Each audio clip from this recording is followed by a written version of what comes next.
தொடக்க காலத்தில் நான் அரசியலில் அடியெடுத்து வைத்த போது என்னை ஏற்றுக்கொண்ட தம்பிகள் என்னை அண்ணன் என்று அழைத்தார்கள் என்பதை தாண்டி சேரி புயல் என்று அடையாளப்படுத்தினார்கள். சேரிக்கான ஒரு தலைவன் ஒரு புயலை போல் கிளம்பி வந்திருக்கிறான், இது தமிழகத்தை ஆட்டி படைக்கிற புயல் என்று சொல்லக்கூடிய வகையில் 90களின் தொடக்கத்திலே அப்படித்தான் உரிமை கூறினார். சேரி புயல் என்றுதான் என்னை தொடக்கத்திலே அழைத்தார்கள். இன்னும் என்னை ஒரு குறிப்பிட்ட சாதிக்கான அடையாளத்துக்குள் முடக்க பார்க்கிறார்கள். அது ஒரு சாதியவாத அரசியல். நாம் பேசுவது சாதி ஒழிப்பு அரசியல். இரண்டுக்கும் மிகப்பெரிய வேறுபாடு இருக்கிறது. நாம் ஒரு அடையாளத்தை பெற்றிருக்கிறோம் என்பது உண்மைதான். ஆனால் அந்த அடையாளத்தை சிதைக்க வேண்டும் என்று போராடுகிறோம், அதுவும் உண்மைதான். அதை புரிந்து கொள்ள வேண்டும். ஆனால் நம்முடைய கொள்கை பகைவர்கள் நம்மை அந்த அடையாளத்திற்குள்ளேயே மீண்டும் மீண்டும் நெருக்கி தள்ளுவதற்கு முயற்சிக்கிறார்கள்.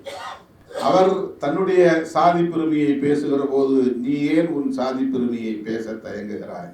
உனக்கான வாக்கு வங்கி உன் சாதிதானே, உன்னை தலைவனாக ஏற்றுக்கொண்டது உன் சாதிதானே, நீ அந்த சாதிக்காக போராட வந்தவன் தானே, ஆகவே நீ அதற்குள்ளேயே இரு என்று சொல்லுகிற முயற்சி சாதிய மதவாத சக்திகளின் முயற்சியாக இருக்கிறது.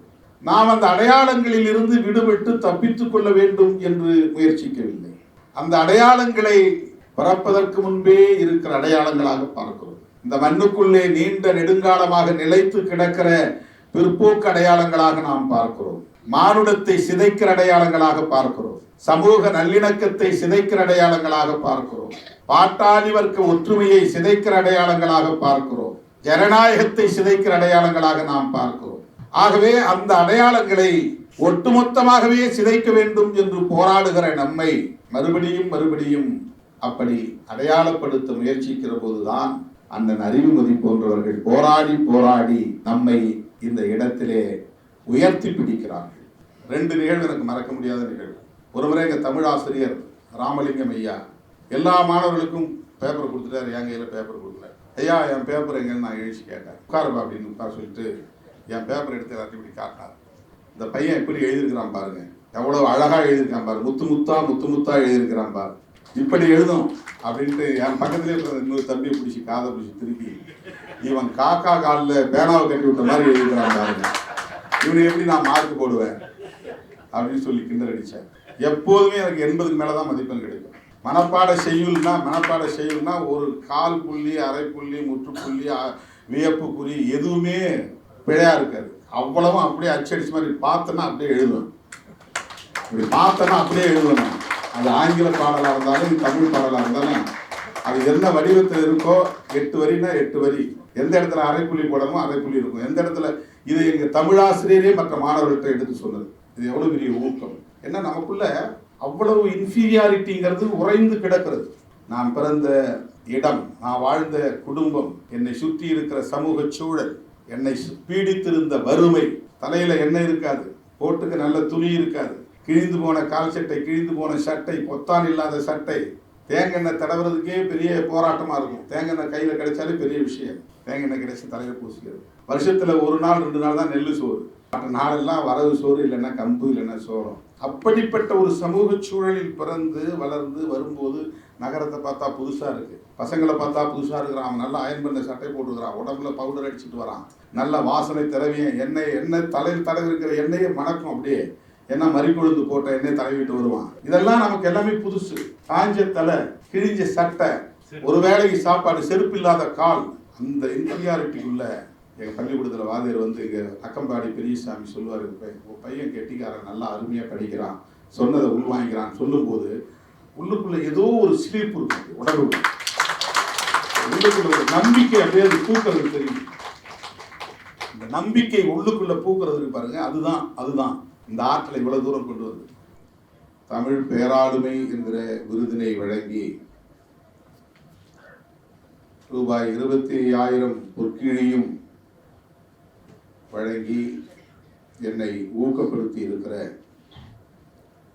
களம் புதிது அமைப்பை சார்ந்த கவிஞர் கரிகாலன் அவர்கள் உள்ளிட்ட அனைவருக்கும் என்னுடைய மனம் கனிந்த நன்றியை முதலில் காணிக்கையாக்குகிறேன். இந்த விருதினை எனக்கு வழங்கி என்னை பாராட்டி புகழ்ந்து பேசினார்கள் என்பதாக நான் புரிந்து கொள்ளவில்லை. தமிழ் சமூகத்தில் இன்னும் என்னை ஏற்க தயங்குகிறவர்களுக்கு, ஒரு ஆளுமையாக ஏற்க தயங்குகிறவர்களுக்கு, ஒரு தலைவனாக ஏற்க தயங்குகிறவர்களுக்கு பாடம் எடுக்கிற ஒரு நிகழ்வாக இதை நான் பார்க்கிறேன்.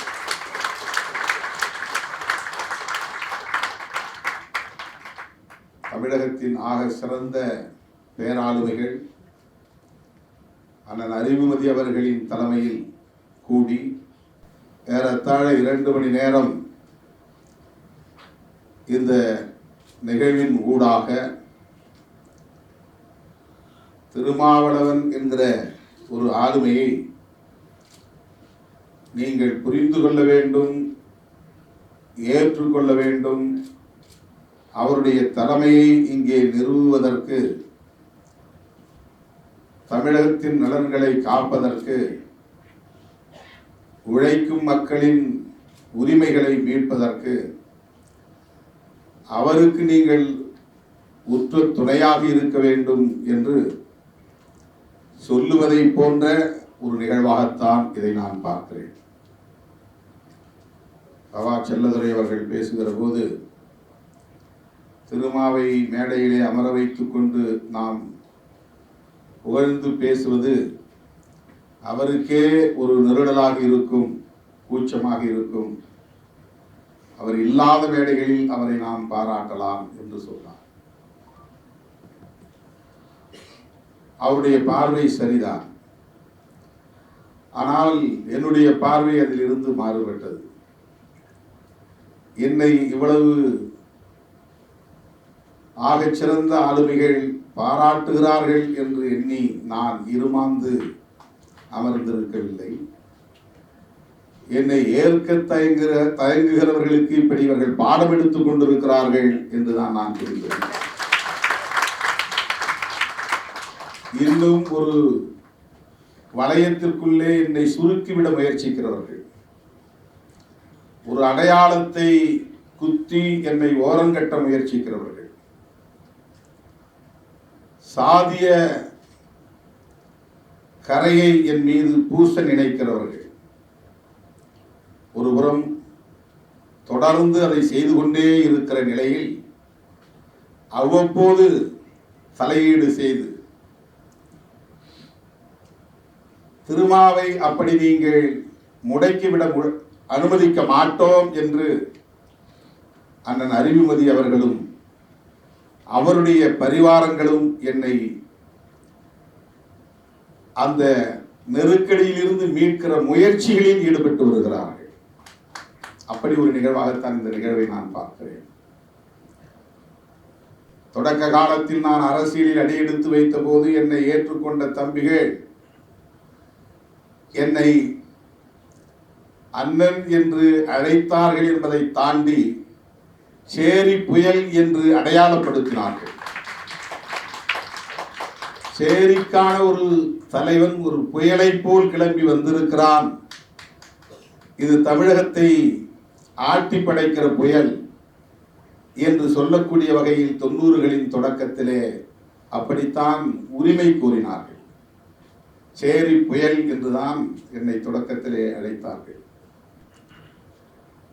ஒரு அரசியல் பொதுக்கூட்டத்திலும் கூட மூப்பனார் அவர்கள் மேடையில் அமர்ந்திருந்த போது அண்ணன் NSV சித்தன் அவர்கள் இப்போது சேரி புயல் திருமாவளவன் பேசுவார் என்றதும் சாதி வெறியர்கள் கற்களை எடுத்து வீசினார்கள்.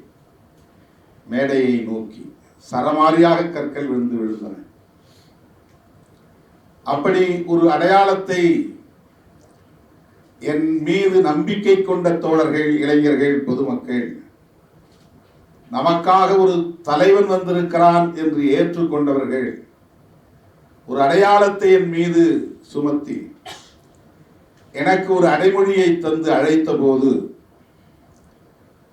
சேரி புயல் என்று சுவர்களில் எழுதினார்கள், சுவரொட்டிகளில் அச்சிட்டார்கள், துண்டறிக்கைகளில் அச்சிட்டு கொடுத்தார்கள்.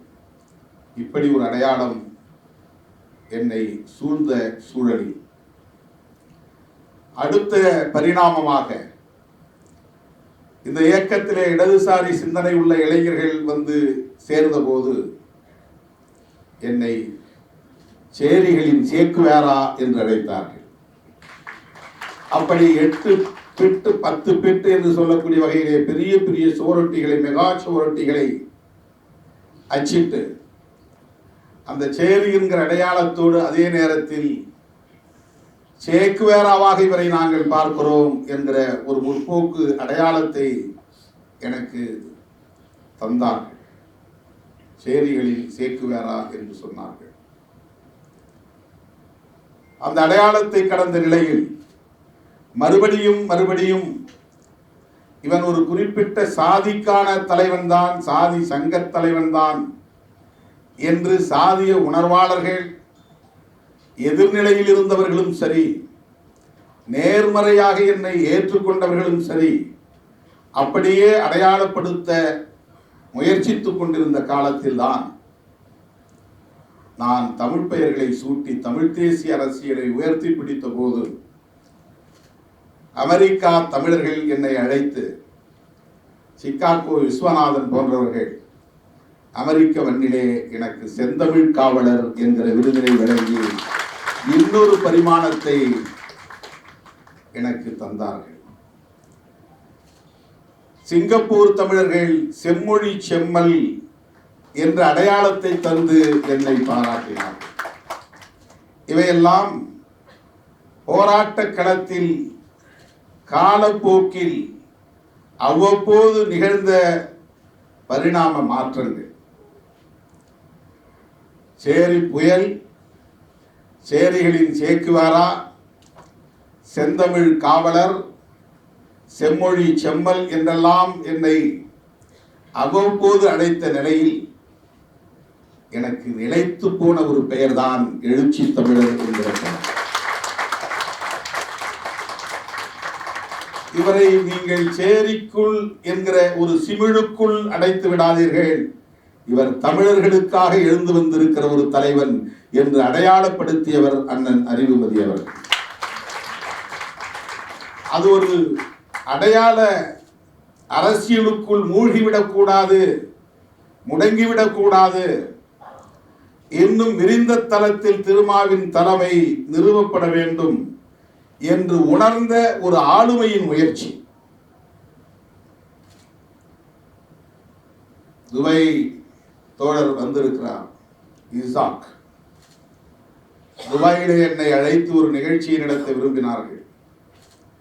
அங்கே எனக்கு ஏதேனும் ஒரு பாராட்டு பட்டத்தை வழங்க வேண்டும் அல்லது விருதினை வழங்க வேண்டும் என்று அவர்கள் விரும்பிய போது தொலைபேசி வாயிலாக அண்ணன் அறிவுமதி அவர்களிடத்தில் தொடர்பு கொண்டு கேட்டபோது அவர் சொன்னதுதான், திருமாவுக்கு எழுச்சி தமிழர் என்று நீங்கள் ஒரு பாராட்டை தர வேண்டும், பட்டத்தை தர வேண்டும், அடைமொழியை தர வேண்டும் என்பதாகும். அது இன்றைக்கு நிலைத்து போயிருக்கிறது. இவையெல்லாம் எனக்கு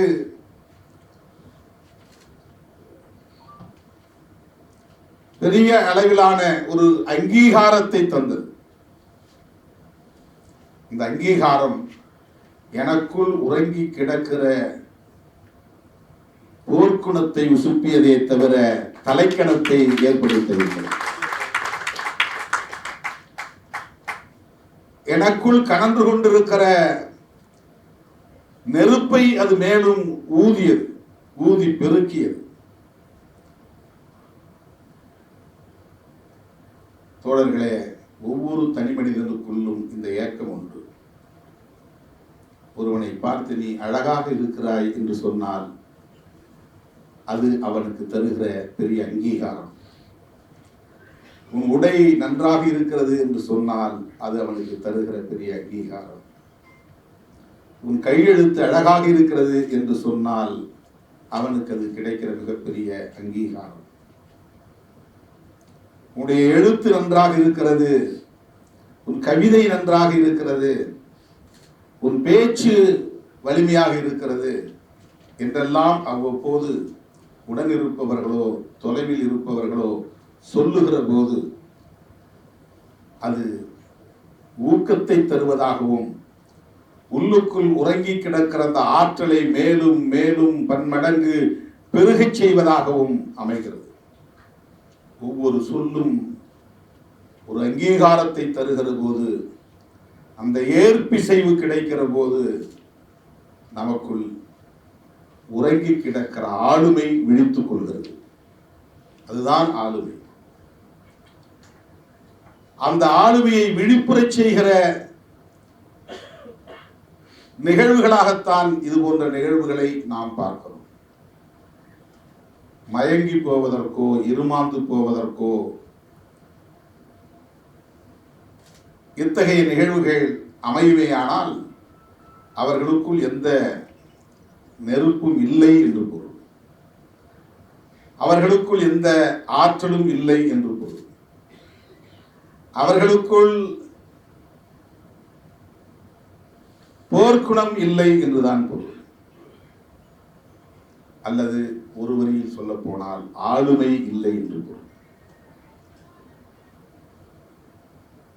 ஆகவே இந்த நிகழ்வுகளை நான் இப்படித்தான் புரிந்து கொள்ளுகிறேன். இன்னும் என்னை ஒரு குறிப்பிட்ட சாதிக்கான அடையாளத்துக்குள் முடக்க பார்க்கிறார்கள். அது ஒரு சாதியவாத அரசியல். நாம் பேசுவது சாதி ஒழிப்பு அரசியல். இரண்டுக்கும் மிகப்பெரிய வேறுபாடு இருக்கிறது. நாம் ஒரு அடையாளத்தை பெற்றிருக்கிறோம் என்பது உண்மைதான். ஆனால் அந்த அடையாளத்தை சிதைக்க வேண்டும் என்று போராடுகிறோம், அதுவும் உண்மைதான். அதை புரிந்து கொள்ள வேண்டும். ஆனால் நம்முடைய கொள்கை பகைவர்கள் நம்மை அந்த அடையாளத்திற்குள்ளேயே மீண்டும் மீண்டும் நெருக்கி தள்ளுவதற்கு முயற்சிக்கிறார்கள். அவர் தன்னுடைய சாதி பெருமையை பேசுகிற போது, நீ ஏன் உன் சாதி பெருமையை பேச தயங்குகிறாய்? உனக்கான வாக்கு வங்கி உன் சாதிதானே, உன்னை தலைவனாக ஏற்றுக்கொண்டது உன் சாதிதானே, நீ அந்த சாதிக்காக போராட வந்தவன் தானே, ஆகவே நீ அதற்குள்ளேயே இரு என்று சொல்லுகிற முயற்சி சாதிய மதவாத சக்திகளின் முயற்சியாக இருக்கிறது. நாம் அந்த அடையாளங்களில் இருந்து விடுபட்டு தப்பித்துக் கொள்ள வேண்டும் என்று முயற்சிக்கவில்லை. அந்த அடையாளங்களை நாம் பிறப்பதற்கு முன்பே இருக்கிற அடையாளங்களாக பார்க்கிறோம். இந்த மண்ணுக்குள்ளே நீண்ட நெடுங்காலமாக நிலைத்து கிடக்கிற பிற்போக்கு அடையாளங்களாக நாம் பார்க்கிறோம். மானுடத்தை சிதைக்கிற அடையாளங்களாக பார்க்கிறோம். சமூக நல்லிணக்கத்தை சிதைக்கிற அடையாளங்களாக பார்க்கிறோம். பாட்டாளி வர்க்க ஒற்றுமையை சிதைக்கிற அடையாளங்களாக பார்க்கிறோம். ஜனநாயகத்தை சிதைக்கிற அடையாளங்களாக நாம் பார்க்கிறோம். ஆகவே அந்த அடையாளங்களை ஒட்டுமொத்தமாகவே சிதைக்க வேண்டும் என்று போராடுகிற நம்மை மறுபடியும் மறுபடியும் அப்படி அடையாளப்படுத்த முயற்சிக்கிற போதுதான் அண்ணன் அறிவுமதி போன்றவர்கள் போராடி போராடி நம்மை இந்த இடத்திலே உயர்த்தி பிடிக்கிறார்கள். அவருடைய அந்த மணிமுத்தாறு நதிக்கரையில் தோன்றிய ஒரு போராளிதான் தோழர் கரிகாலன் அவர்கள், கவிஞர் கரிகாலன் அவர்கள். அண்ணன் அறிவுமதி அவர்களின் அரவணைப்பில் வளர்ந்தவர். இன்றைக்கு கரிகாலன் அவர்கள் குடும்பத்தோடு வருகை தந்து இந்த நிகழ்வை நடத்தி கொண்டிருக்கிறார் என்று சொன்னால் அவருக்கு இதனால் எந்த அரசியல் பயனும் இல்லை. அதுவல்ல அவருடைய நோக்கம். திருமாவளவன் என்கிற ஒரு தலைமையை சூழ்ந்திருக்கிற பிற்போக்கு அடையாளங்களை எல்லாம் சக்திகளை எல்லாம் பெண்ணுக்கு தள்ள வேண்டும், ஓரம் கட்ட வேண்டும் என்கிற புரிதல் தான். இது ஒரு இலக்கிய ஆளுமை என்கிற புரிதலில் எனக்கு வழங்கப்பட்ட விருது அல்ல. அரசியல் ஆளுமை என்கிற புரிதலில் எனக்கு வழங்கப்பட்டதல்ல. ஆக சிறந்த ஒரு அரசியல் தலைவர் என்கிற அடிப்படையில் வழங்கப்பட்டதல்ல. அப்படி நான் பார்க்கவில்லை. தமிழ் சமூகத்தில் இந்த ஆளுமையை ஏற்பதற்கு மிகப்பெரிய தயக்கம் இருக்கிறது, தேக்கம் இருக்கிறது, ஒரு அடையாள சிக்கல் இருக்கிறது. அந்த சிக்கலை உடைப்பதற்கான ஒரு முயற்சியாக நான் பார்க்கிறேன். அந்த தேக்கத்தை உடைப்பதற்கான ஒரு முயற்சியாக நான் பார்க்கிறேன். அந்த தயக்கத்தை சிதறடிப்பதற்கான ஒரு முயற்சியாகத்தான் நான் பார்க்கிறேன். அப்படி எண்ணி நான் பெருமைப்படுகிறேன். இன்னொன்றையும் நான் சொல்ல வேண்டுமானால், கவிஞர் சுகதராணி ஒரு கோணத்திலே என் கவிதைகளை நான் அப்போது மாணவ பருவத்திலே எழுதிய கவிதைகளை இங்கே அண்ணன் அறிவுமதி அவர்கள் சொன்னதைப் போல குறிப்புகள் இல்லாமலேயே அவர் இங்கே பேசியதை நாம் பார்த்தோம். சில கவிதைகள் நான் பாடலுக்காக எழுதியது, கட்சி பாடலுக்காக. சில தமிழ் மண்ணிலே அவ்வப்போது தலைவர்களை பற்றி நான் எழுதியது. சொல்லப்போனால் நான் கல்லூரி காலத்தில் அப்போது எனக்கு அண்ணன் அறிவுமதி அவர்கள் அறிமுகமாகவில்லை, எனக்கு அந்த வாய்ப்பு கிடைக்கவில்லை. அது ஒரு கெடு வாய்ப்பு என்று தான் நான் கருதுகிறேன். அதாவது வாய்ப்பு அமையாமல் போனது என்று கருதுகிறேன். ஒரு நல்வாய்ப்பு இருந்திருந்தால், அவரை சந்தித்திருந்தால் என் பாதை மாறி இருக்கும். எனக்கு கவிதைகளில் மிகுந்த ஆர்வம் உண்டு.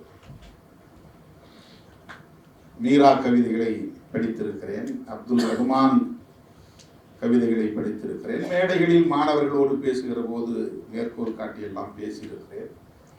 அதன் மூலம் மாணவர்களின் பாராட்டுகளை எல்லாம் நான் பெற்றிருக்கிறேன். அவ்வப்போது நான் கவிதைகளை எழுதுவதுண்டு. விடுதலை புலி என்கிற பெயரில் கையெழுத்து பத்திரிகை நடத்திய போது அந்த பத்திரிகையில் நான் கவிதைகளை ஈழம் தொடர்பாக நிறைய எழுதியிருக்கிறேன். அவையெல்லாம் சேர்த்து வைக்கவில்லை, தொகுத்து வைக்கவில்லை.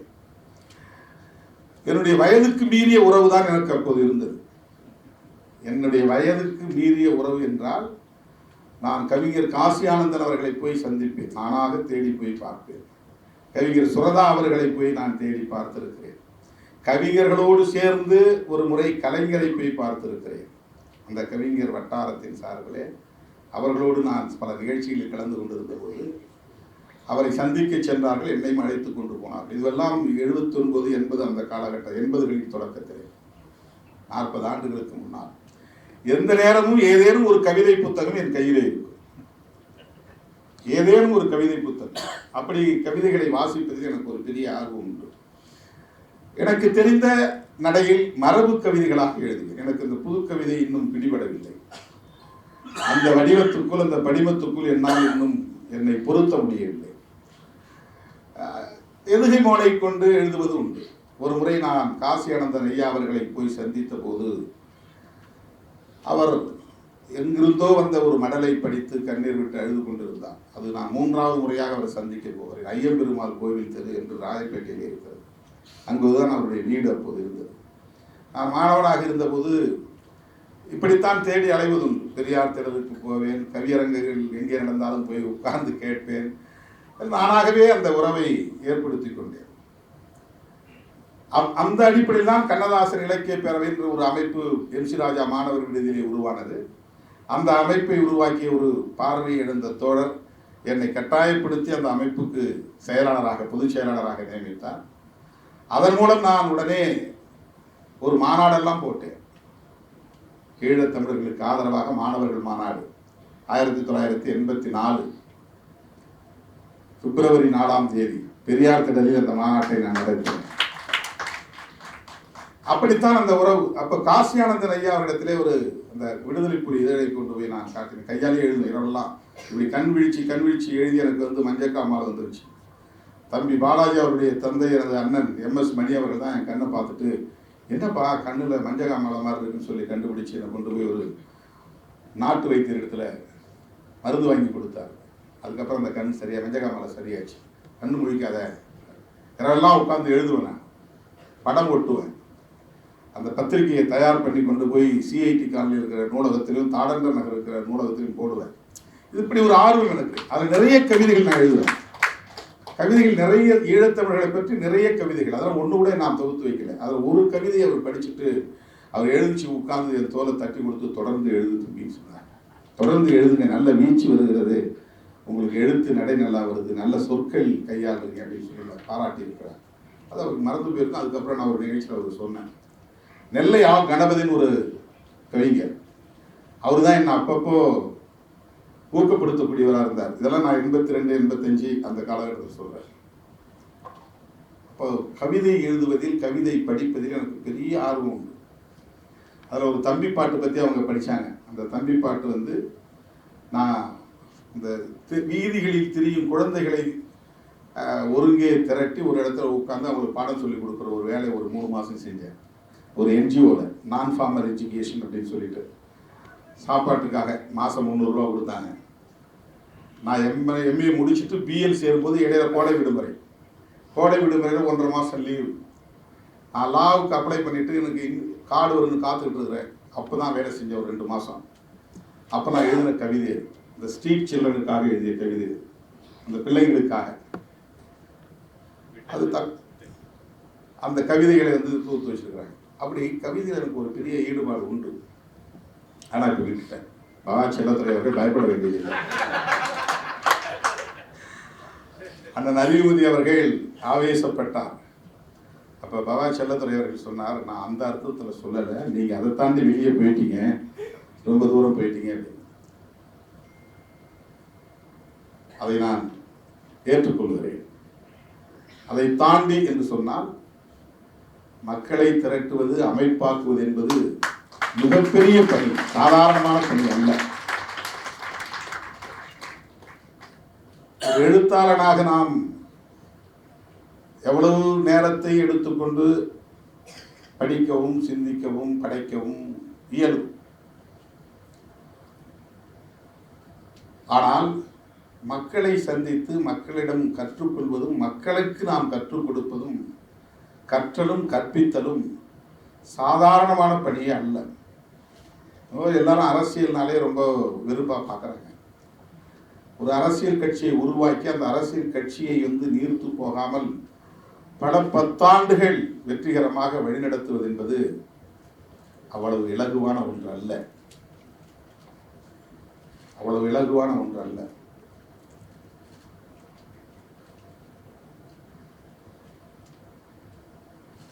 நாம் மாடுகளை மேய்த்து விட முடியும், ஆடுகளை மேய்த்து விட முடியும். மனிதர்களை மேய்ப்பது என்பது எவ்வளவு கடினமான பணி, எவ்வளவு கடினமான பணி. ஒரு நாளைக்கு 20 மணி நேரம் உழைக்கிறேன், ஆனால் அது போதவில்லை. கோரிக்கைகளாகவே கிடக்கிற சமூகம். அவங்க வேற எதுவும் பேச மாட்டாங்க. என்ன சந்திக்கிறாங்கன்னா அவங்களுடைய கோரிக்கைகளை மட்டும்தான் பேசுவாங்க. 20 மணி நேரம் நாம் பொதுமக்களை சந்திக்கிறேன்னா 20 மணி நேரமும் பிரச்சனைகளும் கோரிக்கைகளும் தான்.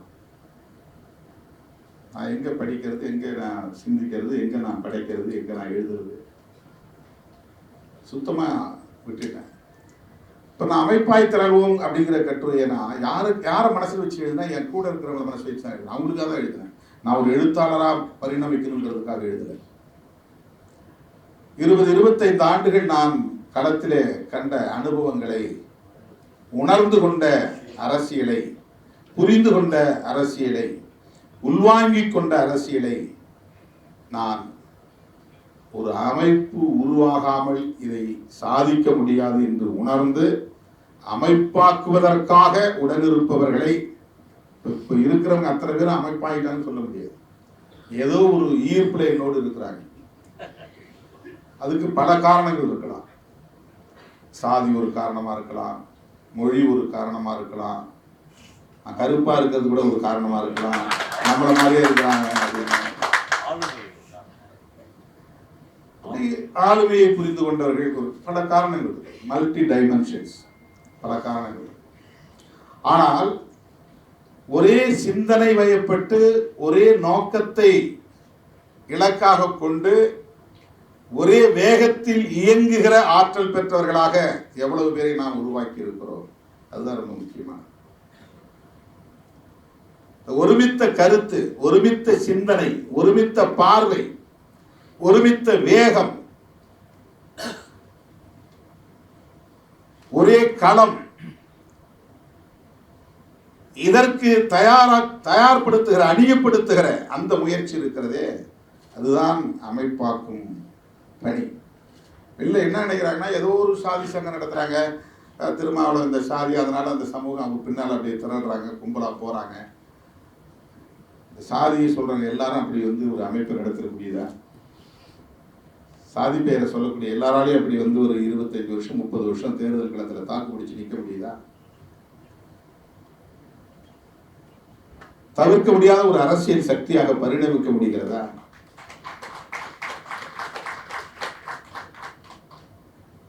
இப்ப ஏதோ நாங்க இருக்கு, வெறும் சாதி மட்டும் அதை சாதித்து விட முடியாது. இப்ப இந்த 35 ஆண்டு கால பொது வாழ்க்கையிலே 25 ஆண்டு காலம் தேர்தல் அரசியலிலே எவ்வளவு அவமானங்களையும் அவமதிப்புகளையும் காயங்களையும் வலிகளையும் சகித்து கொண்டு தாக்கு பிடித்து இயக்கம் சிதறி போகாமல் நீர்த்து போகாமல் வழிநடத்தி ஒரு மாநில கட்சியாக அங்கீகாரம் பெற்றிருக்கிறோம் என்று சொன்னால் அதற்கு பின்னால் இருக்கிற அந்த வரலாறு என்பது அவ்வளவு இலகுவானதல்ல. ஆகவே நான் கவிதை எழுதுவதை விட, கட்டுரைகள் எழுதுவதை விட, பாடல்கள் எழுதுவதை விட மக்களோடு இருப்பதே அதிக நேரம் என்று தவிர்க்க முடியாத ஒரு தேவையை உணர்ந்து அதிலே என்னை முழுமையாக ஒப்படைத்துக் கொண்டிருக்கிறேன். பல பேர் கேட்பாங்க, ஏன் முன்ன மாதிரி எழுதுறதில்லைன்னு. உள்ளபடியே அது கவலையாக தான் இருக்கு, நிருடலா இருக்கு. அண்ணன் கூட சொல்றாரு, அப்பப்ப எழுதுங்க அறிவுமதி அண்ணன். ஆனா அது எனக்கு ஒரு பெரிய வேட்கை. இது காலத்துக்கும் அதுதான் நிலைத்து நிற்கும். இன்னைக்கு பெரியாரை நாம் கொண்டாடுறோம்னா காரணம் அவருடைய பணிகள் அனைத்தும் பதிவாக்கப்பட்டு இருக்கின்றன, எல்லாம் எழுத்துக்களாக இருக்கின்றன. புரட்சியாளர் அம்பேத்கரை இருட்டடிப்பு செய்ய எவ்வளவோ முயற்சிகள் செய்தும் அவரை எவராலும் ஓரங்கட்ட முடியாது என்கிற நிலையை அவர் எட்டியிருக்கிறார் என்று சொன்னால் அவருடைய எழுத்துக்கள் தான் மிக முக்கியம். அவர் எவ்வளவு பேரை மக்களை சந்தித்தார், எவ்வளவு பேரோடு மக்களோடு போராட்டம் நடத்தினார் என்பதையெல்லாம் தாண்டி அவர் எவ்வளவு எழுதியிருக்கிறார் என்பதுதான் இன்றைக்கு நிலைத்திருக்கிறது. அதுதான் இயக்கிக் கொண்டே இருக்கிறது மக்களை. தொடர்களே, நேரம் கடந்து விட்டது. நான் இந்த நிகழ்ச்சியை வந்ததும் எப்படி பார்த்தேன் என்று சொன்னால், இன்னொரு கோணத்திலும் நான் பார்த்தேன். சுகிருதராணி அவர்கள் பேசினார், நம்முடைய மனுஷ்யபுத்திரன் அவர்கள் பேசினார், கரிகாலன் அவர்கள் பேசினார், பாபா செல்லதுரை அவர்கள் பேசினார், அண்ணன் அறிவுமதி அவர்கள் பேசினார். இது பள்ளிக்கூடத்திலே வகுப்பறையிலே அமர்ந்திருக்கிற போது மாதாந்த தேர்வு முடிந்ததும் தமிழ் வாத்தியார் மந்த்லி டெஸ்ட் பேப்பர் எடுத்து ஒவ்வொரு மாணவனுக்கும் என்ன மார்க்குன்னு படிப்பாங்க.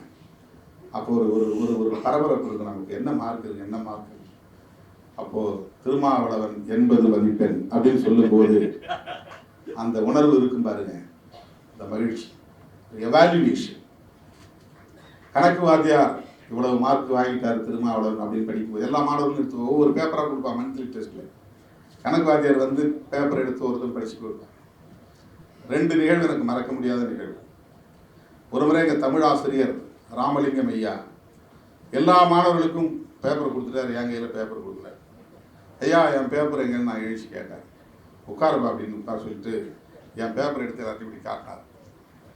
இந்த பையன் எப்படி எழுதியிருக்கிறான் பாருங்க, எவ்வளவு அழகா எழுதியிருக்கான் பாரு, முத்து முத்தா எழுதியிருக்கிறான் பாரு, இப்படி எழுதும் அப்படின்ட்டு என் பக்கத்திலே இன்னொரு தம்பியை பிடிச்சி காதை பிடிச்சி திருப்பி இவன் காக்கா காலில் பேனாவை கட்டி விட்ட மாதிரி எழுதிக்கிறான் பாருங்க, இவனை எப்படி நான் மார்க் போடுவேன் அப்படின்னு சொல்லி கிண்டல் அடிச்சார். எப்போதுமே எனக்கு 80க்கு மேலதான் மதிப்பெண் கிடைக்கும். மனப்பாட செய்யுள்னா ஒரு கால் புள்ளி, அரை புள்ளி, முற்றுப்புள்ளி, வியப்பு குறி எதுவுமே பிழையா இருக்காது. அவ்வளவும் அப்படியே அச்சடிச்சு மாதிரி பார்த்தேன்னா அப்படியே எழுதுவேன். இப்படி பார்த்தேன்னா அப்படியே எழுதுவேன். அது ஆங்கில பாடலாக இருந்தாலும் தமிழ் பாடலாக இருந்தாலும் அது என்ன வடிவத்தில் இருக்கோ 8 வரினா 8 வரி, எந்த இடத்துல அரைப்புள்ளி போடணுமோ அரைப்புள்ளி இருக்கும். எந்த இடத்துல இது எங்க தமிழாசிரியரே மற்ற மாணவர்கள்ட்ட எடுத்து சொன்னது. இது எவ்வளவு பெரிய ஊக்கம். ஏன்னா நமக்குள்ள அவ்வளவு இன்ஃபீரியாரிட்டிங்கிறது உறைந்து கிடக்கிறது. நான் பிறந்த இடம், நான் வாழ்ந்த குடும்பம், என்னை சுற்றி இருக்கிற சமூக சூழல், என்னை பீடித்திருந்த வறுமை, தலையில் எண்ணெய் இருக்காது, போட்டுக்க நல்ல துணி இருக்காது, கிழிந்து போன கால் சட்டை, கிழிந்து போன சட்டை, பொத்தான் இல்லாத சட்டை, தேங்காய் தடவுறதுக்கே பெரிய போராட்டமாக இருக்கும். தேங்காய் கையில் கிடைச்சாலே பெரிய விஷயம். தேங்காய் கிடைச்சி தலையில் பூசிக்கிறது. வருஷத்தில் 1 நாள் 2 நாள் தான் நெல் சோறு, மற்ற நாளெல்லாம் வரவு சோறு, இல்லைன்னா கம்பு, இல்லைன்னா சோளம். அப்படிப்பட்ட ஒரு சமூக சூழலில் பிறந்து வளர்ந்து வரும்போது நகரத்தை பார்த்தா புதுசாக இருக்குது, பசங்களை பார்த்தா புதுசாக இருக்கிறான், அவன் நல்லா அயன் பண்ண சட்டை போட்டுக்கிறான், உடம்புல பவுடர் அடிச்சுட்டு வரான், நல்ல வாசனை திரவியம், எண்ணெய் தலையில் தடவி இருக்கிற எண்ணெயே மணக்கும் அப்படியே, என்ன மறிக்கொழுந்து போட்ட எண்ணெய் தடவிட்டு வருவான். இதெல்லாம் நமக்கு எல்லாமே புதுசு. காஞ்ச தலை, கிழிஞ்ச சட்டை, ஒரு வேளைக்கு சாப்பாடு, செருப்பு இல்லாத கால், அந்த இன்ஃபீரியாரிட்டிக்குள்ள எங்கள் பள்ளிக்கூடத்தில் வாதியர் வந்து இங்கே அக்கம்பாடி பெரியசாமி சொல்லுவார், உன் பையன் கெட்டிக்காரன் நல்லா அருமையாக படிக்கிறான், சொன்னதை உள்வாங்கிறான் சொல்லும்போது உள்ளுக்குள்ள ஏதோ ஒரு ஸ்லீப் இருக்கு, உடம்பு உள்ளுக்குள்ள ஒரு நம்பிக்கை அப்படியே அது பூக்கிறது தெரியும். இந்த நம்பிக்கை உள்ளுக்குள்ள பூக்கிறது பாருங்க, அதுதான் இந்த ஆற்றலை இவ்வளவு தூரம் கொண்டு வந்து. ஒரு தடவை அவர் வந்து படிக்க சொல்லிட்டு போயிட்டார். 6, 7, 8 3 பேரும் ஒரே கிளாஸ், ஒரு வாத்தியார். நான் சும்மா உட்காந்து அரட்டடிச்சுட்டு உட்காந்து பேசிக்கிருந்தோம். வந்த உடனே பலார்னு பின்னால் அடித்தார். நான் என்ன சொல்லிட்டு போனேன், நேடா பண்ணிட்டு உட்காந்துருக்கேன். என் கையில் ஒரு துண்டு சீட்டு இருந்துச்சு, தப்புன்னு பிடுங்கினார். பிடுங்கிட்டு இப்படி பார்த்துட்டு அவர் முகம் மாறிச்சு. இது ஏது உனக்குன்னார். எங்கள் வீட்டில் இருந்துச்சு. யார் கொடுத்தது? எங்கள் அப்பா ஊருக்கு போயிட்டு வந்தப்போ பக்கத்து ஒரு ஆவினகுடிக்கு போயிருந்தார், அதை எடுத்துகிட்டு வந்திருந்தார். இது எதுக்கு நீங்கள் எடுத்துகிட்டு வந்த? சும்மா பாக்கெட்டில் வச்சுருந்தேன்னு சொன்னேன். அப்போ அதில் என்ன இருந்துச்சுன்னு சொன்னால், இதில் என்ன எழுதிருக்கு சொல்லுன்னார். கடவுளை மற மனிதனை நினை அப்படின்னு எழுதினார். அதை நான் சொன்னேன். அது ஒரு திராவிடர் கழகம் போட்ட துண்டறிக்கை. அது எங்கள் அப்பா கையில் கிடைச்சி அவர் வீட்டில் கொண்டாந்து வச்சுருந்தார். அதை நான் என் பாக்கெட்டில் வச்சுட்டு போய் கிளாஸில் வச்சு சொல்லிட்டு இருந்தேன். அதுலேருந்து அவருக்கு எனக்கு பிடிச்சி போச்சு. அவர் வந்து ஜோசியம் பார்க்குறவர், ஆனால் பகுத்தறிவாளர். கைரேகை பார்க்குறவர், ஆனால் பகுத்தறிவாளர். நான் ஒரு நாள் கேட்டேன், சார் நீங்கள் வந்து ஜோசியம் பொய்ங்கிறீங்க, அப்புறம் ஏன் அங்கே ஜோசியம் சொல்கிறீங்க அப்படின்னு. அது வருமானத்துக்காக சொல்கிறான், உண்மை இல்லை, நம்பாத. அவன் நம்புகிறான், அவனுக்காக நான் சொல்கிறேன். அவர் தான் என்ன ஒவ்வொரு கட்டத்திலையும் வந்து ஊக்கப்படுத்துகிறார்.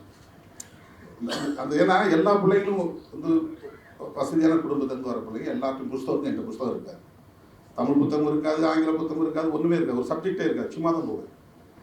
அவர் சண்டை போட்டு ஒவ்வொருத்தையும் சொல்லி அவங்க இந்த புத்தகத்தை கொடுன்னு சொல்லுவார். அது அவர் கொடுத்த விருது. அந்த பள்ளிக்கூடத்தில் 6ஆம் வகுப்பு 7ஆம் வகுப்பில் அவர் கொடுத்த விருது. அப்புறம் ஒரு நிகழ்ச்சி நடத்தினாங்க திடீர்னு. அதெல்லாம் இப்போ நான் பார்க்குறோம். மாதிரி சட்டமன்றம்லாம் அப்போ அவர் சொல்லலை. இன்னைக்கு ஒரு நிகழ்ச்சி. என்ன நிகழ்ச்சி? முதலமைச்சர், சபாநாயகர், அமைச்சர்கள் எல்லாம் சட்டசபை கூடுற மாதிரி ஒரு நிகழ்ச்சி. அன்னைக்கு போனோடனே எனக்கு ரொம்ப சர்ப்ரைஸ், பெரிய ஆச்சரியம் என்னன்னா, நான் தான் முதலமைச்சர். இது எப்போ நடக்குது? நான் 7வது படிக்கும்போது 8வது படிக்கும்போது. அவர் வந்து பெரியசாமி ஆசிரியர் இப்போ இல்லை. எனக்கு தெரிஞ்ச தம்பி ஒருத்தர், அவர் வந்து சபாநாயகர். ஒரு பெண், 2 பெண்கள், ஒரு பெண்ணு விவசாயத்துறை அமைச்சர், இன்னொருத்தர் ஹெல்த்துக்கு சுகாதாரத்துறை அமைச்சர் அப்படின்னு ஒரு 5-6 பேர் அமைச்சர் போட்டு ஒரு மாதிரி சட்டமன்றத்தை நடத்தினாங்க.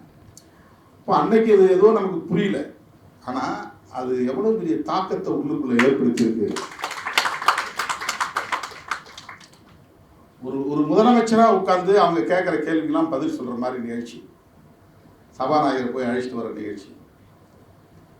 இது அன்றைக்கு அவர் தந்த இன்னொரு விருது. இப்படித்தான் தொடர்கிறது.